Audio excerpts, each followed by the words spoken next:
Bem-vindos ao podcast Descobrindo Charlotte Mason, um verdadeiro convite às ideias vivas de Miss Mason.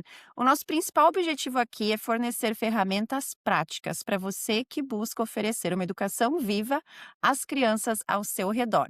Eu sou a Mariana, eu estou aqui com a Janice e hoje nós vamos falar de algo que é quase uma forma de linguagem de amor para nós, mas que para muitas pessoas é algo que elas evitam. A gente fala essa palavra, elas correm para outro lado.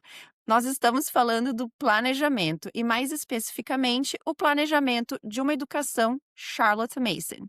Muitas famílias nos procuram perguntando se é mesmo possível colocar em prática tudo o que Mason propõe num currículo. E outras duvidam se isso realmente é suficiente. Nós já falamos em outros episódios sobre o banquete de ideias vivas, né? Sobre as disciplinas, como que cada uma é estudada, e nós vamos deixar todos esses links aqui na descrição para vocês ouvirem no tempo de vocês. Mas hoje nós queremos falar sobre algo que está na base de tudo isso, que é ter um plano e um cronograma organizado não é algo opcional. É essencial. Mesmo que você não seja uma pessoa naturalmente organizada, é impossível servir esse banquete amplo de ideias sem um plano. O método exige um propósito, um fim em vista, e o planejamento é justamente esse caminho para alcançar esse propósito. Quando nós entendemos que a educação é o nosso chamado, o nosso trabalho, isso muda a nossa forma de como nós enxergamos o planejamento. Se nós tivéssemos um chefe, né, estivéssemos num escritório, nós não poderíamos simplesmente dizer: "Ah, isso não é muito meu estilo, não quero fazer desse jeito". E no contexto da educação viva, a nossa responsabilidade é profissional e sagrada ao mesmo tempo.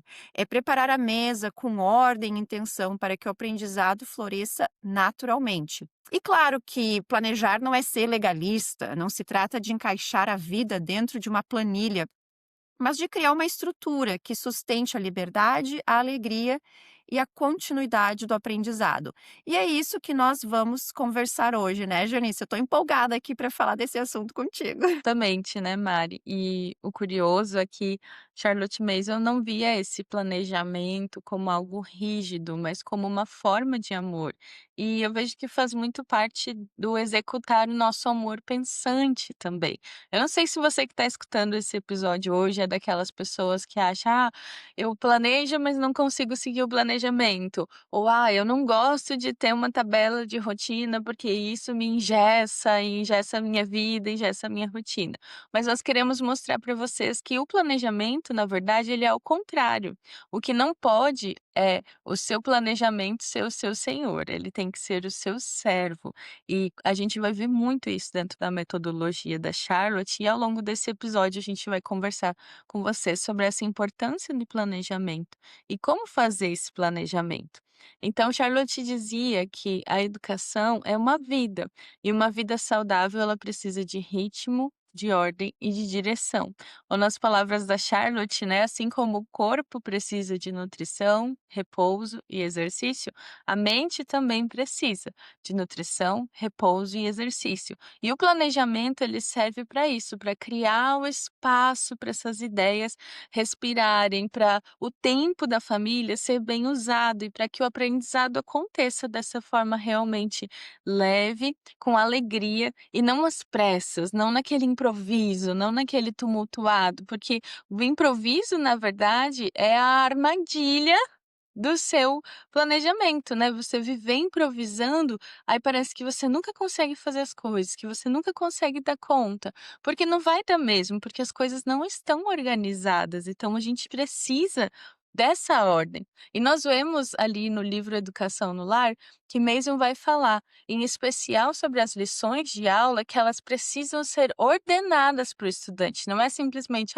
hoje eu quero estudar sobre isso, amanhã vamos estudar sobre aquilo. Não, eu vou trazer aqui essa citação para vocês da Educação no Lar.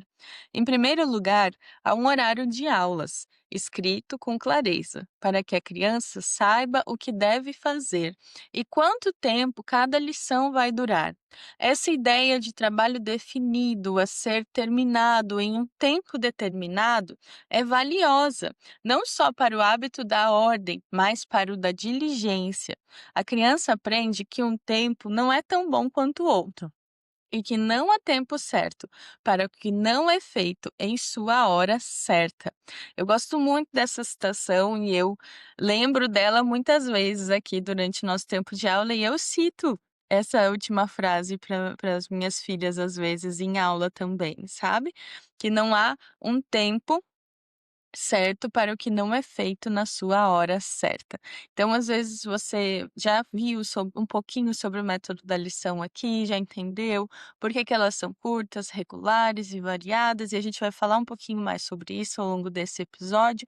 Mas você vai ver que a criança saber o que vem depois, ela olhar no cronograma dela e saber, são 20 minutos de lição bíblica, depois são 10 minutos de apreciação artística, depois eu tenho 20 minutos de matemática, e o timer do lado, onde realmente esse tempo seja respeitado, cria esse hábito tanto de ordem, quanto de diligência, quanto de pontualidade.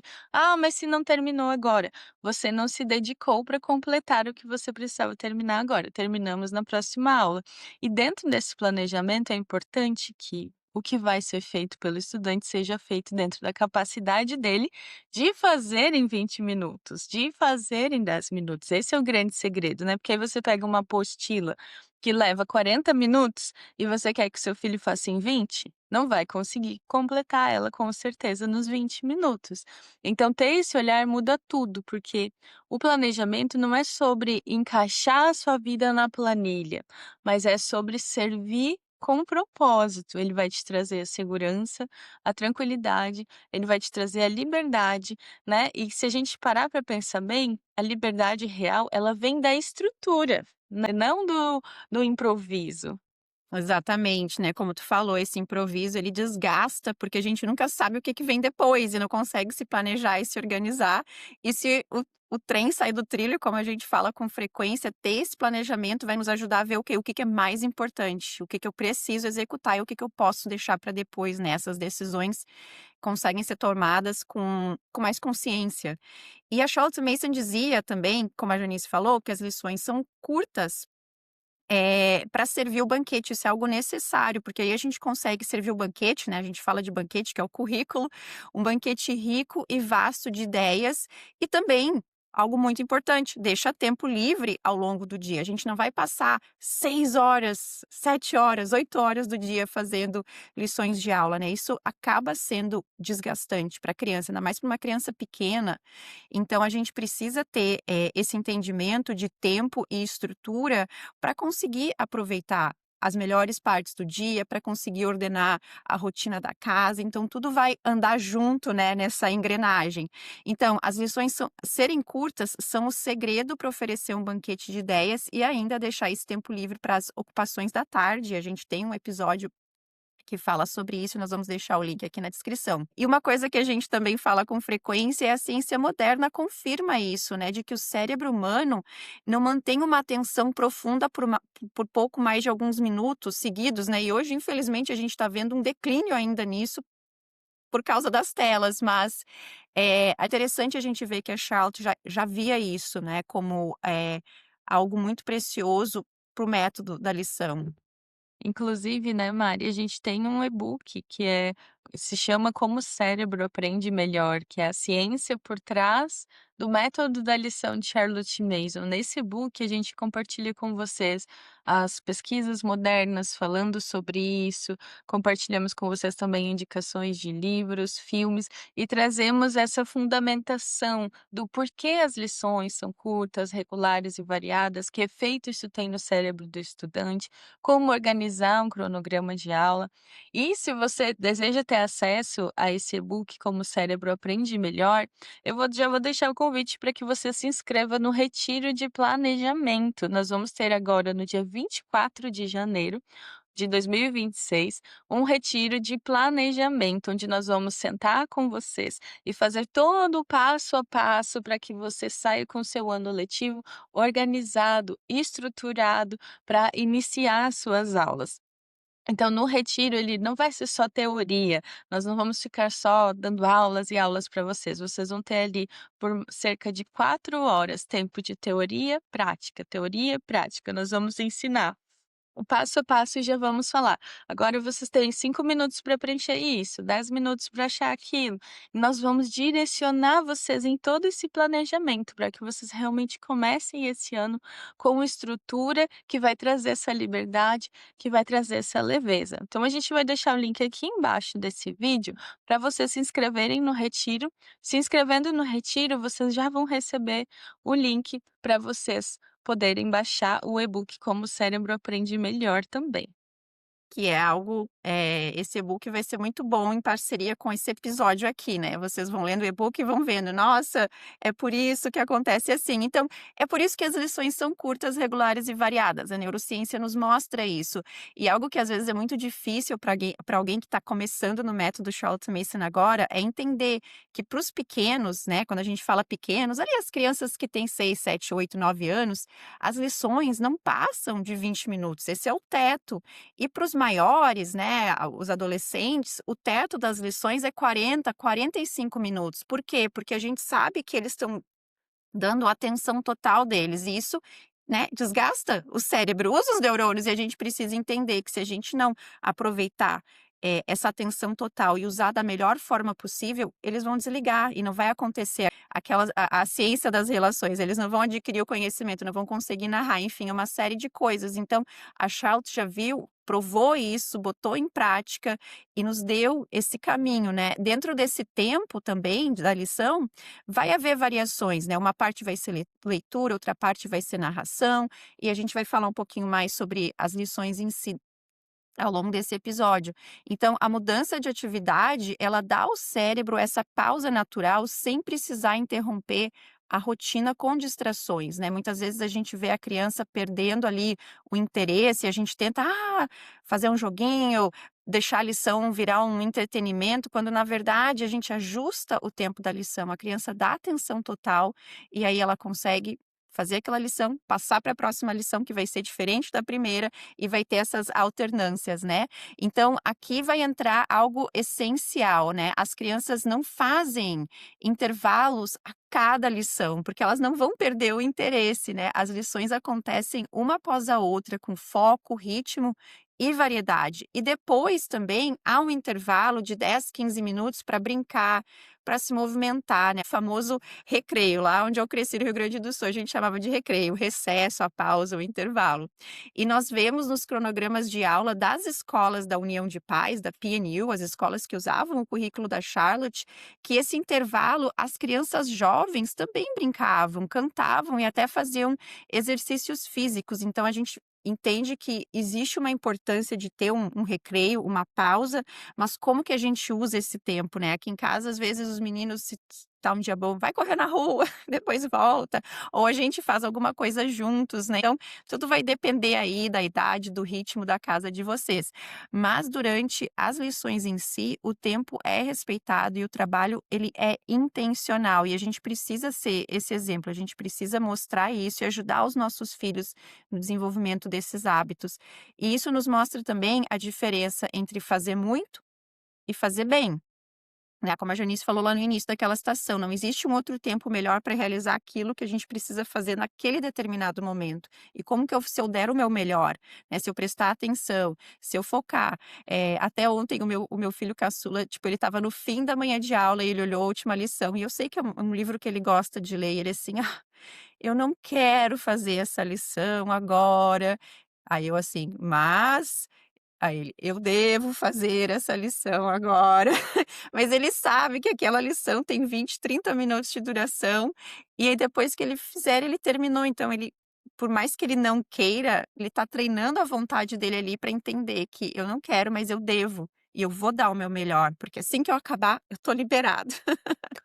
Então, é essa questão, né, de fazer muito e fazer bem. A Charlotte não queria que as famílias medissem o sucesso pela quantidade de coisas, de atividades, de workbook que eu consegui cobrir, mas pelo como que a gente usa o tempo, né, como que a gente escolhe usar esse tempo que nos foi dado. Então a gente, além de instruir, o intelecto dos nossos filhos, de ensinar ali a matemática, a história, a geografia, a gente está treinando a vontade deles e formando o caráter deles nesse processo. Exatamente, né, Mari? A gente até, nessa nova série de episódios que a gente começou agora, revisando a filosofia, a gente falou bastante sobre isso, né? Sobre o treinamento da vontade, o treinamento do dever, então, que é um contraste muito grande com o que às vezes as pessoas entendem quando a Charlotte fala que a criança é uma pessoa com suas qualidades e habilidades, né?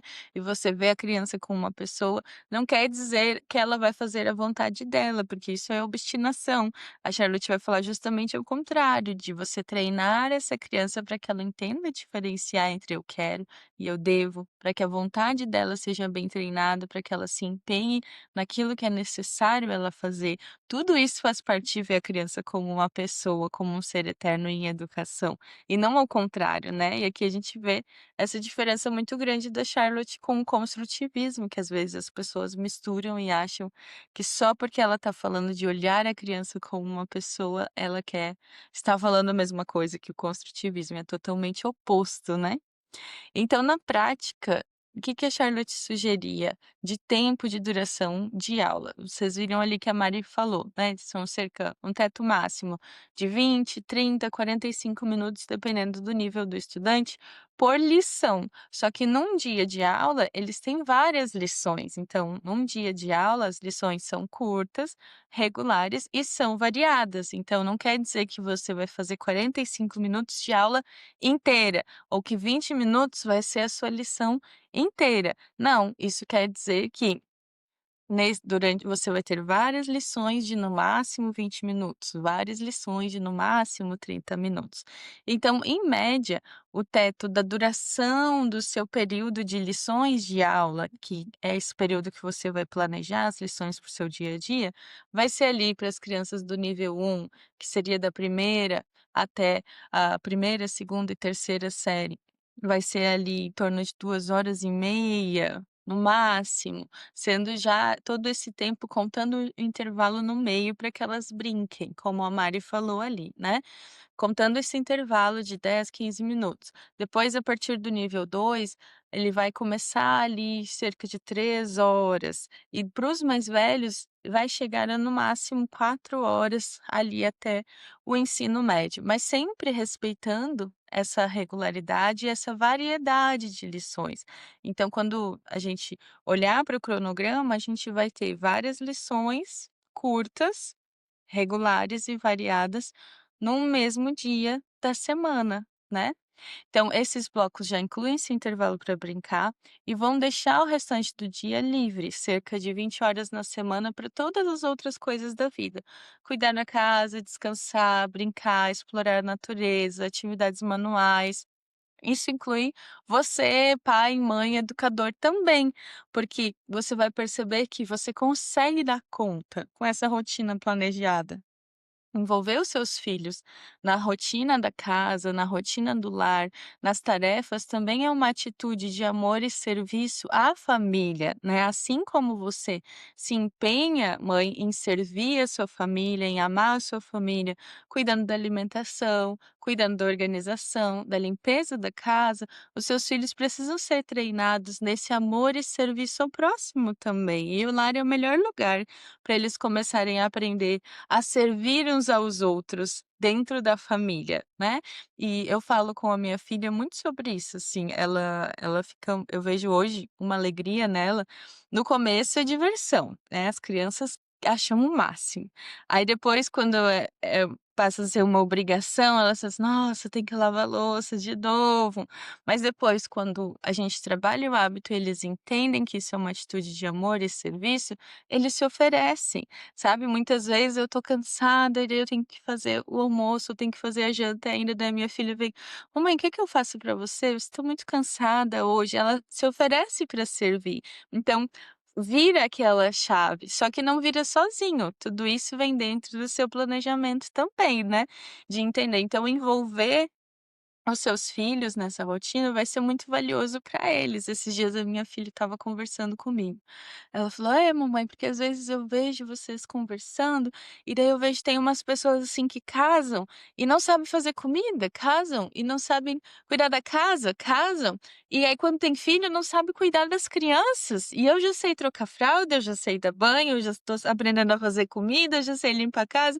Se a gente olhar, né, para um século passado, a gente vai ver que era natural essas coisas, porque todo mundo fazia parte da vida da família, né. Só que depois que houve essa separação, escola integral, trabalho integral, e cada um tem uma vida dentro da mesma casa, aí as pessoas pararam de aprender, aí você tem que fazer cursinho para aprender a lidar com isso, cursinho para aprender a cuidar de criança, cursinho porque você não passou por isso. Então, permitir, incentivar e treinar o hábito do serviço nas crianças também.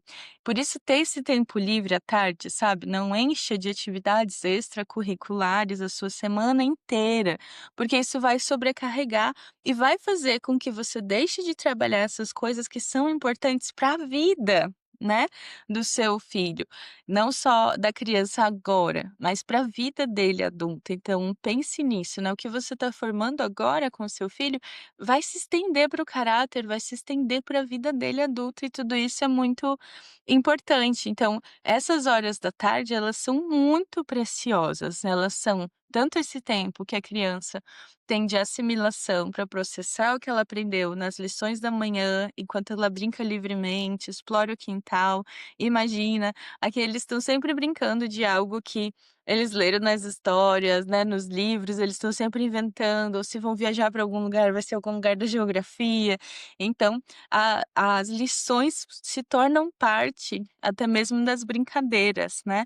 E também é esse momento dessas ocupações dignas, como eu estava compartilhando com vocês, envolver nas rotinas da casa, mas também ser um tempo de atividades manuais, desenhar, cuidar do jardim, modelar, aprender um ofício, esse trabalho manual com propósito, né. Nós temos um episódio, inclusive, só sobre as ocupações da tarde, a gente vai deixar o link aqui para vocês também, para vocês explorarem mais essa proposta de Mason para o uso desse tempo livre deles, né, que pode ter alguma direção, como eu falei, o envolver na rotina da família e tudo mais. E nesse episódio a gente fala com mais profundidade sobre as ocupações da tarde, senão a gente toma todo o tempo aqui, né, Mari. Vamos voltar para Exatamente. planejamento. Então vamos agora passar para um ponto muito comum, uma pergunta muito frequente. Tá, mas eu tenho 2, 3, 4, 5 filhos, vários estudantes, como que eu vou planejar tudo isso para vários estudantes? Eu só vou reforçar, no retiro de planejamento a gente vai falar bastante disso, porque essa é a nossa vida. Eu tenho 2, a Janice tem, hã, 4, com o 5º no caminho, ela já tem 2 estudantes em idade formal, crescimento tranquilo, eu tenho adolescente no ensino médio, então a gente tem né, um lastro aí com como e também toda, né, aquilo que a gente vê a própria Charlotte, como que ela fazia, né. Então esse é outro ponto importante, né, que nem todas as lições precisam ser feitas separadamente. Eu vou colocar um não devem ser feitas separadamente. Há disciplinas que podem e devem ser compartilhadas, como as disciplinas comuns, né, listando algumas: apreciação artística, estudo do compositor, recitação, escotismo, estudo da natureza, Shakespeare, Plutarco para os mais velhos, entre outras, né. Cada família pode identificar, dependendo da idade das crianças, quais disciplinas podem ser feitas juntas. Por exemplo, a leitura da Bíblia, ou do livro de história, ou alguma disciplina, alguma das leituras de geografia, ou pelo menos, serem feitas ao mesmo tempo, cada um trabalhando no seu nível, né, como a cópia, por exemplo, o ditado ou a composição. Cada um vai estar trabalhando no seu material ou dentro, né, da sua habilidade, mas pode ser feita naquele mesmo tempo. Então, por exemplo, né, algo que a gente traz para o Charlotte Mason em comunidade, o CMC, que ajuda as famílias, porque a gente sabe que a maioria das famílias tem pelo menos 2 estudantes ou mais. A gente estuda o mesmo período histórico, por exemplo, isso une os filhos em torno das mesmas ideias, mesmo que cada um esteja, lendo um livro diferente conforme o nível do estudante.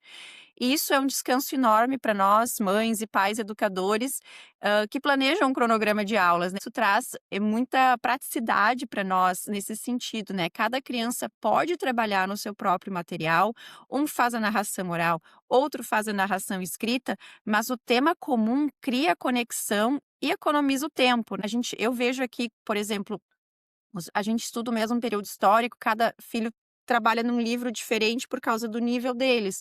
Mas a conversa, ela corre solta, porque eles estão lendo sobre, os mesmos eventos, os mesmos períodos. Eu vejo, como a Janice falou, né, as brincadeiras aqui em casa ainda acontecem, e Idade Média traz muita, luta de cavaleiros e, enfim, espadas e lanças, né, e como tudo isso continua sendo cultivado aqui em casa. Nós já falamos também em um outro episódio da importância sobre redimir o nosso tempo e nós sermos um exemplo disso para os nossos filhos, né. Então, como que a gente vai estar estruturando a nossa manhã de aula ou enfim, né, o nosso período de aula, o nosso cronograma, os nossos filhos vão estar vendo, a gente está dando importância para isso, a gente está dando um tempo específico para planejar e trazer para o Senhor em oração, é isso que eu preciso estar fazendo agora.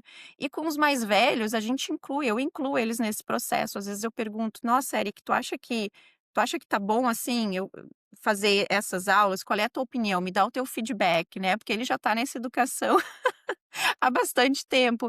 Então, cada estudante deve ter acesso ao seu cronograma de aula, saber o que que acontece e quando acontece, né. A pior coisa é a gente ter que ficar dizendo o tempo todo o que que cada um deve fazer e ficar apagando aqueles incêndios, né, viver naquele caos. Isso cansa a família inteira. Então, ter esse cronograma de aulas, já sabendo quais disciplinas vão ser feitas juntas, quais disciplinas cada um vai trabalhar no seu próprio tempo, isso vai ajudar todo mundo, né, Janice? Tu sabe, né, tu tem vários aí. Exatamente, né, Mari. E uma dica também para você quando organizar esse cronograma, e isso a gente fala muito para as mães aqui no CMC, dentro das mentorias do Charlotte Mason em comunidade também. E se você não sabe o que é o CMC, a gente também vai deixar o link aqui embaixo para você conhecer do Charlotte Mason em comunidade, que é a nossa mentoria e currículo para as famílias que fazem homeschool usando a filosofia da Charlotte. Então, você pode estar ouvindo tudo aqui, pensando, nossa, muito lindo, mas como é que eu vou fazer tudo isso sozinha? Como é que eu vou organizar tudo isso sozinha? Como é que eu vou Você não precisa, porque hoje nós temos ferramentas no Brasil, temos livros no Brasil, né, e temos a mentoria do Charlotte Mason em comunidade para servir a sua família e te entregar tudo pronto. Ainda essa semana mesmo, eu estava falando com uma mãe e ela falou assim: "Nossa, agora tá sobrando tanto tempo na minha rotina, porque antes eu tinha que planejar tudo isso, agora eu peguei o programa, tá tudo pronto, eu vou até poder fazer outra coisa". Aí eu achei muito engraçado como ela compartilhou, né, da experiência dela de estar no CMC. Então a gente vai deixar o link aqui para você conhecer. Mas uma dica que a gente dá sempre dentro das mentorias do Charlotte Mason Comunidade é: comece pelas disciplinas comuns. Então você organizou tudo aquilo que seus estudantes vão fazer junto, na hora de montar o seu cronograma de aula do dia, você coloca lá segunda, todas as disciplinas que eles vão fazer na segunda juntos. Terça, todas juntos. E depois você faz separado, e aí você intercala, enquanto um está fazendo uma coisa independente, o outro faz algo que precisa mais da sua atenção, e os outros 2 estão fazendo a leitura. Então você consegue ir intercalando depois a sua quantidade de atenção. Pensando também que se você tem uma diferença grande de idade, que nem eu tenho 4 anos aqui de diferença, né, de idade, então você vai ter ali um estudante que está com teto máximo de lição de 2 horas e meia, e o outro que já está com 3 horas e meia, 4 horas de lição. Então você vai acabar as lições com o filho mais novo antes e vai ter um tempo para dar mais atenção para o seu filho mais velho. Então, você pensa tudo isso nessa organização do cronograma também. Agora, para tudo isso funcionar, é essencial, assim, é crucial que você tenha uma hora para começar. Não pode ser qualquer momento do dia, tipo assim, cada dia começa a estudar num horário diferente. Não precisa ser um relógio rígido também, né, bateu o sino, é hora de estudar, mas um horário definido dentro da sua rotina. Então, quando a gente fala de atmosfera, disciplina e vida, o tempo das lições de aula também entra dentro dessa disciplina e dessa vida e dessa atmosfera da família. Se você definiu que vai ser sempre após o café da manhã, não invente de faxinar o banheiro após o café da manhã. É o seu momento de aula após o café da manhã. Se você decidiu que vai ser na soneca dos pequenos, logo depois do almoço, talvez a louça possa esperar você acabar a lição para ser lavada.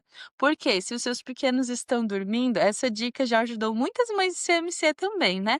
Às vezes a gente perde a hora que os pequenos estão dormindo limpando a casa, ao invés de aproveitar o silêncio dos pequenos para estudar com os mais velhos.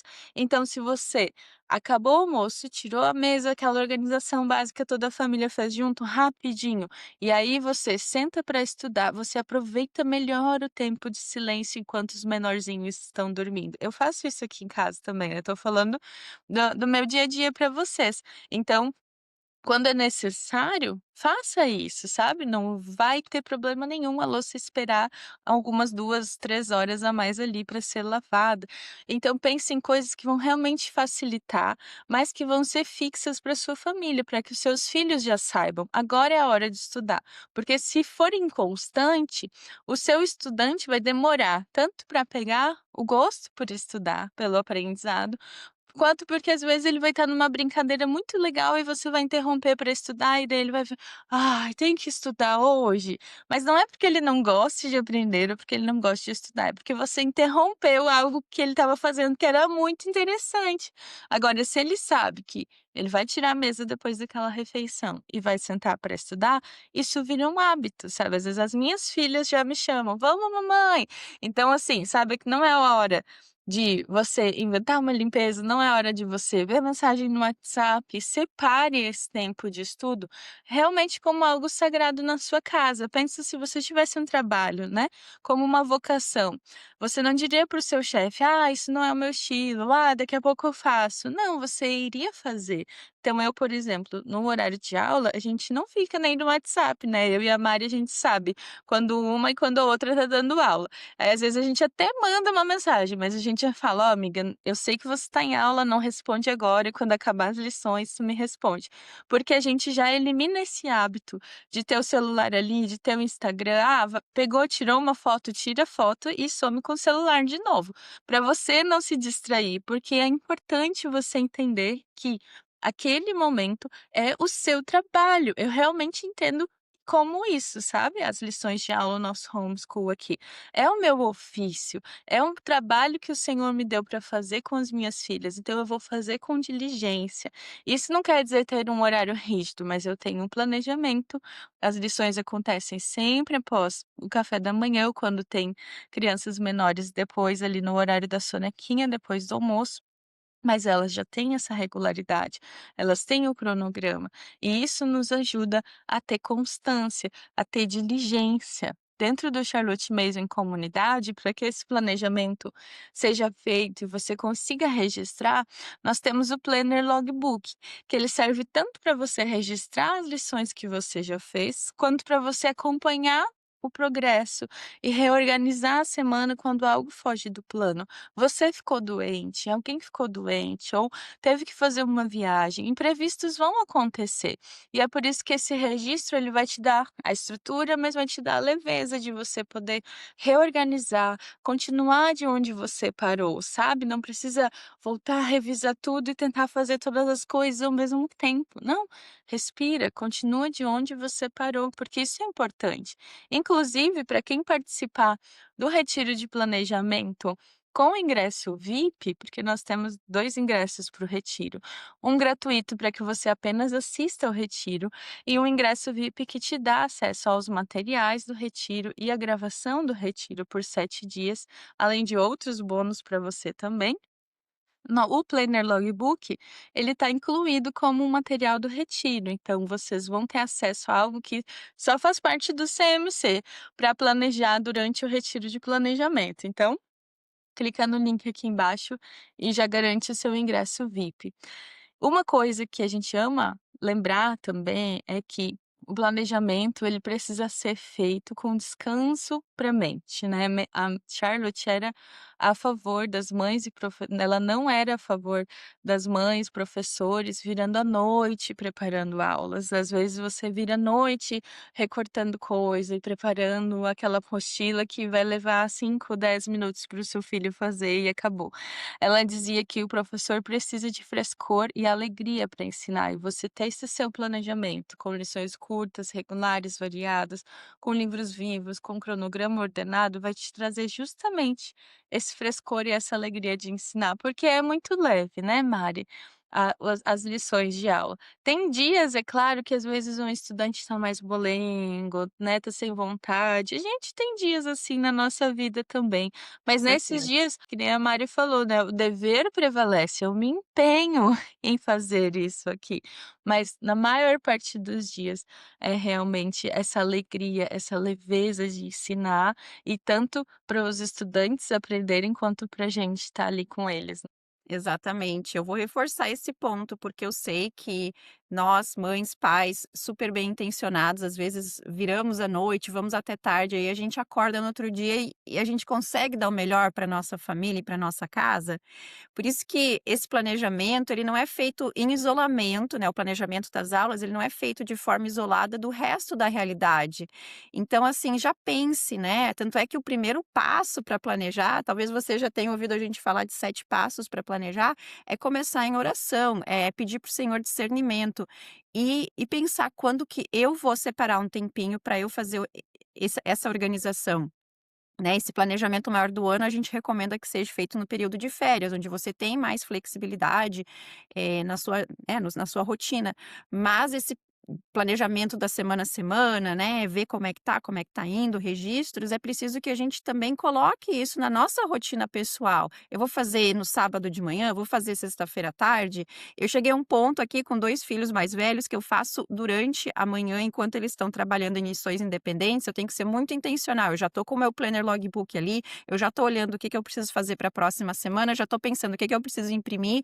Então, dependendo da estação que você tá, quantos filhos você tem aí como estudante, pense quando que é o melhor tempo para eu fazer esse planejamento, esses ajustes. No início pode ser que demore um pouquinho mais, porque a gente está se habituando a esses livros vivos, quando que eu vou estar lendo, enfim, tudo isso, mas com a prática a gente acaba pegando ali pegando a manha, digamos assim, e fica um pouquinho mais fácil, mas é essencial que nós, como educadores, como a Janice falou, a gente tenha isso como a nossa vocação, é o nosso ofício, a gente precisa ter na nossa organização pessoal um tempinho dedicado para isso também. Mas agora outra pergunta que a gente recebe com frequência, tá bom, tudo muito bonito se a gente só tem filho em idade formal, em idade formal de lições, mas o que que eu faço com os pequenos? Os pequenos que ainda não fazem lições, os bebezinhos, como que eu vou fazer tudo isso com os mais novos enquanto eu ensino os maiores? E a resposta mais simples que a gente pode dar para vocês é inclua eles. Eles fazem parte da família, eles fazem parte da atmosfera e eles vão estar já recebendo, vendo, né, vivenciando como que acontece a rotina da casa. Eles são parte de tudo isso. Mas a gente pode também deixar aqui algumas ideias do que vocês podem fazer enquanto vocês estão trabalhando com eh, os alunos mais velhos naquelas disciplinas que precisam de mais atenção, porque, por exemplo, apreciação artística, estudo do compositor, canto, própria recitação, eles podem estar ali juntos, né, participando juntamente dentro ali da habilidade deles. A gente não está falando em exigir deles, né, nada, eles vão estar ali brincando ou vão estar querendo cantar, vão estar repetindo as palavras, né, que os irmãos mais velhos estão falando na recitação. Mas tem coisas que a gente pode fazer já em preparação, né, esse planejamento pode incluir, por exemplo, uma caixinha, uma mochila especial com atividades que só saem no momento de aula, para eles saberem que naquele momento eles vão ter ali cartões, aqueles de fazer alinhavado, quebra-cabeça, blocos, o seu caderninho, o seu estojo especial. Enquanto os irmãos mais velhos estão em aula, eles podem estar ali com a atividade deles. Acabou, guarda e só sai nesse momento de aula, para eles entenderem que aquilo ali é especial, né. Outra coisa também com frequência é bota o bebê ou a criança mais nova no cadeirão e vai dando um lanche enquanto você está ali lidando com a lição dos mais velhos. Muitas mães fazem isso quando elas estão na lição de matemática. É engraçado quando a gente conversa com as mães e vai descobrindo, as técnicas, como que elas lidam. Então, assim, eles aprendem que estudar faz parte da vida da família, né. E a Janice vai falar por experiência própria, porque ela tem 2 estudantes e 2 no crescimento tranquilo. Sim, Mari. E o mais bonito é que eles aprendem que estudar faz parte da rotina da família, né, e eles vão vendo os irmãos estudarem, eles vão participando dessa rotina também naturalmente. Então, hoje, né, com 4 é mais fácil do que quando eu tinha só a Manu e a Ruth, porque quando eu tinha só a Manu e a Manu ia estudar, e aí a Ruth ficava sozinha, daí elas têm 4 anos de diferença. E aí ela queria a companhia da Manu, ela queria ficar na mesa também pintando, mas essas estratégias de ter a caixa, de ter algo ali que ela brinque só no momento, sempre ajudaram muito. Quando ela era mais novinha, a gente preferiu estudar no horário da soneca dela, porque era diferente se ela acordava e via que a Mana estava estudando, ela ia brincar. Mas se ela estava acordada e aí a Mana parava de brincar para ir estudar, ela ficava incomodada. Então a gente foi percebendo isso na nossa rotina aqui também. Hoje com os guris, como eu tenho 2 meninos mais novos com idade perto, um faz companhia para o outro, então eles brincam. Às vezes eles fazem arte também na hora da aula, né, às vezes eu tenho que interromper a lição para ir tirar um papel higiênico de dentro do vaso. Essas coisas assim que eles estão um de 4 e um de 2 pensa, né, um orquestra e o outro executa. E aí depois o mais velho ainda fala assim: "Mas foi o Esdras que fez, mas foi ele que deu a ideia para o Esdras fazer", né, mas ele fala que foi o mano mais novo que fez, ele não fez, ele só mandou o mano fazer. É, eu ia também outra ideia, né, para quem tem criança pequena nessa faixa etária de 2, 3, 4 anos e filhos em idade formal, é começar dando uma atenção mais especial para os pequenos, fazendo ali uma leitura em voz alta para os direcionada para os pequenos, enchendo, né, o tanque deles. E aí eu fazia muito isso quando os meus têm 2 anos de diferença, então quando o Eric começou eu passava pela mesma coisa, o Luca viu o Eric na aula e não queria, ele falou: "Não, mas como assim, tu tá tirando meu irmão de mim?" E além de incluir o Luca em tudo aquilo que ele poderia, né, acompanhar a gente, eu também começava sempre dando esse tempinho só para ele, para encher o tanque dele, dar boas ideias, porque às vezes a gente lê um livro, eles vão lá brincar com os bichinhos ou fazer alguma outra brincadeira para processar aquelas ideias que eles receberam. E aí eu conseguia, né, ter esse tempinho de mais direcionado daí só com o Eric, né. Mas também Exatamente. de perceber que é a vida acontecendo, né, a gente tem que aceitar isso e não falar: "Ah, meu Deus, isso acontece comigo, que frustração", mas não, aceitar, porque faz parte da vida, eles vão um dia ter que estar em alguma situação onde eles vão ter que aprender a lidar com outras pessoas, com distração, com emergências, então nada melhor do que ver a mãe com aquele sorriso, né, como a Charlotte fala na Educação no Lar, né, com aquela serenidade da Madonna, né, e lidando com essas situações e respirando fundo e dizendo: "Tá todo mundo aprendendo alguma coisa aqui". É, eles sabem também, né, então às vezes: "Ah, preciso trocar uma fralda, tá na hora da lição", esses dias até compartilhei no Instagram, né, só aqui em casa que o mais novo faz cocô na hora da lição de matemática, aí você tem que pausar, deixa o filho fazendo algo ali que ele consegue fazer sozinho, volta pra lição, mas isso faz parte do nosso dia a dia da família, né, você não precisa idealizar o seu homeschool como aquele homeschool perfeito, que você tem aquele tempo só com aquela criança. Quando você tem muitos filhos, essa não é a sua realidade, então você precisa ser flexível primeiro aqui na sua mente, né, com você mesma, e depois com a sua rotina também. E por falar nisso, né, Mário, nessas atividades de fazer com os pequenos, a gente tem um crescimento tranquilo dentro do CMC. Então ali você tem as indicações de literacia, de brincadeiras de roda, musicalização, essas atividades podem ser feitas com todos os filhos juntos. Então, aqui, por exemplo, eu estou me organizando agora, com a Bima fez 4 anos, para fazer também crescimento tranquilo um e aí eu vou fazer assim, eu vou iniciar com crescimento tranquilo, a gente faz as brincadeiras, faz a leitura deles antes da lição das meninas, e depois eles vão brincar e a gente vai para a lição das meninas, porque aí realmente exatamente isso que tu falou, o tanque já foi abastecido, né, eles já ficaram ali: "Não, eu também já estudei", porque eles vivem me pedindo pra o Abima vive me pedindo: "Mamãe, quando você vai dar aula pra mim também?" Ele fica, né, todo pequenininho fica, eles querem: "Mas eu também quero fazer aula", porque eles veem os irmãos fazendo, né. Por mais que a gente esteja sempre semeando, lendo, brincando, fazendo outras coisas com eles, eles veem os irmãos daquele tempo sentadinho estudando, mas a realidade é que eles não conseguem ficar sentadinho estudando agora, né. Eles precisam desse tempo para explorar, para se desenvolver. Então, no crescimento tranquilo, a gente tem esse misto de semear ideias, mas também de ter bastante tempo livre para eles se desenvolverem através dos 5 sentidos deles. Bom, gente, eu acho que é isso, né? Nós esperamos que, através dessa conversa que nós tivemos aqui com vocês, vocês consigam ver que planejar uma educação Charlotte Mason é muito mais do que só organizar livros e horários, né? É criar uma vida onde as ideias possam florescer. E como a própria Charlotte falava, educação é uma atmosfera, uma disciplina e uma vida. E planejar o modo como nós, mães e pais educadores, cooperamos com Deus nesse processo de formar a mente e o coração dos nossos estudantes.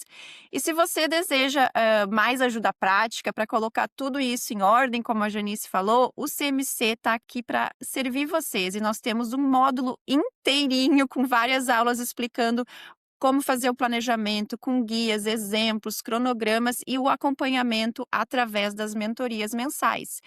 Ressaltando que o nosso retiro de planejamento é dia 24 de janeiro de 2026 e você vai poder fazer esse planejamento junto. A gente senta e coloca tudo isso em prática. Muitas famílias saem com o planejamento do ano ali muito encaminhado para depois ter mais leveza ao longo do ano, né?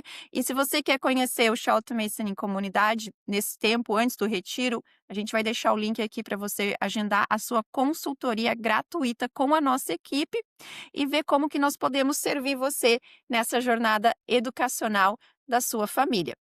Agora a gente vai encerrar com o nosso In Memoriam, que é um tributo composto por homenagens escritas por amigos, alunos e colegas de Charlotte Mason logo após a sua morte em 1923, reunindo memórias pessoais, reflexões filosóficas e tributos afetuosos.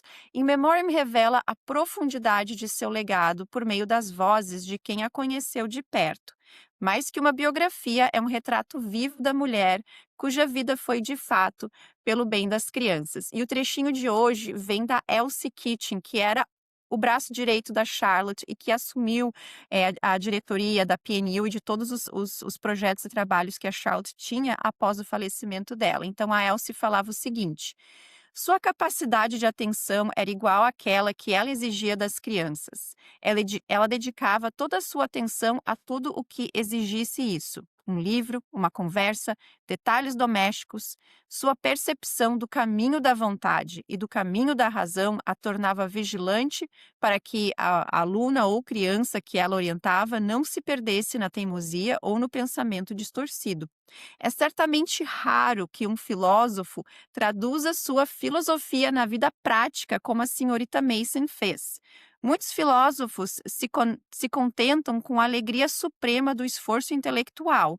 Outros se contentam em fazer experiências também. Mas a senhorita Mason colocou cada ditado de sua filosofia à prova na vida cotidiana e suas necessidades.